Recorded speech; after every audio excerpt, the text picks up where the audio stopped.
建国以来所进行的几场局部战争都在中国的邻国境内发生。如果一场针对中国的战争发生在非洲、南美或者是南太平洋，有什么办法可以应对呢？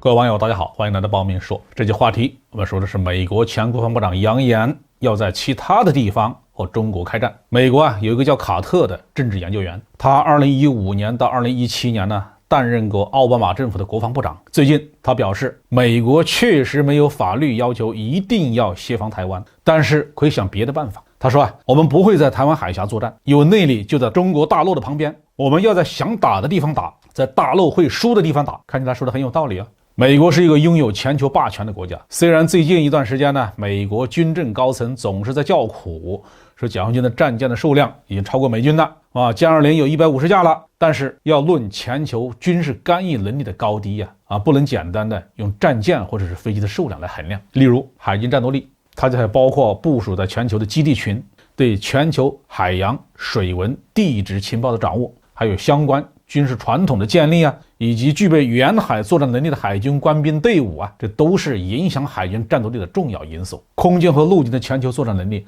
同样的不是用装备或者是兵员的数量就能够简单的来描述的。大航海时期欧洲殖民军队在入侵第三世界国家的时候，经常能够做到以少胜多，这就是全球行动能力的一个突出的表现。中华民族在这个问题上所遭受的苦难是非常深重的，教训极为深刻。所以美国当然也会有人想到这些问题，会考虑如何把战场从台湾海峡扩展到更大的范围之内，打击中国在全球范围内的利益。在过去的几年时间里面，美国早就利用自己的优势，用非战争的形式对中国动手了。华为孟晚舟被加拿大扣留事件，一些与中国交好的国家发生政变，大多和美国的幕后黑手脱不开干系。如果美国的政治和财政危机进一步加深，迫使美国政府不得不铤而走险，用战争的形式来解决问题，那么美国悍然出兵，侵犯中国的海外利益，切断航线，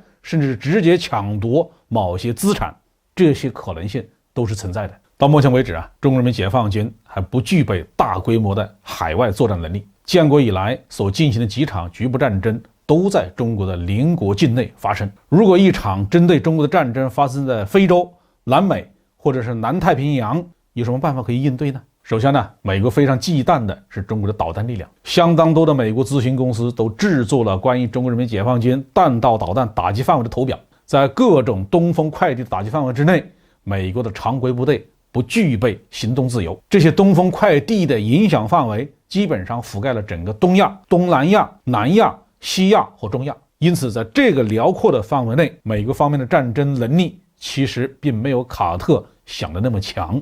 特别是受到人们普遍关注的波斯湾，这里面已经是中国石油的主要来源地之一。如果我们在地图上拉一条直线，我们就会发现整个波斯湾其实都在东风26导弹的覆盖范围之内。中国完全有能力让美国的大型战舰根本就进不了波斯湾，而美国在波斯湾周边的几个核心的军事基地也都在东风26的射程之内。当然，如果美国在广袤的非洲对中资企业、对中国航线进行武力攻击，那我们用东风导弹就比较难以发挥作用了。这种情况下就用到我们的另外一件法宝，那就是统一战线。按照国际法，即使美国要在某一个主权国家实施军事行动，不管是威逼还是利诱，也一定要得到这个国家政府的认可，哪怕这个国家和美国有军事同盟关系。在具体的军事行动上，那也是可以表示拒绝的。在上个世纪80年代，美国空袭利比亚的黄金峡谷行动当中，西欧和南欧的很多国家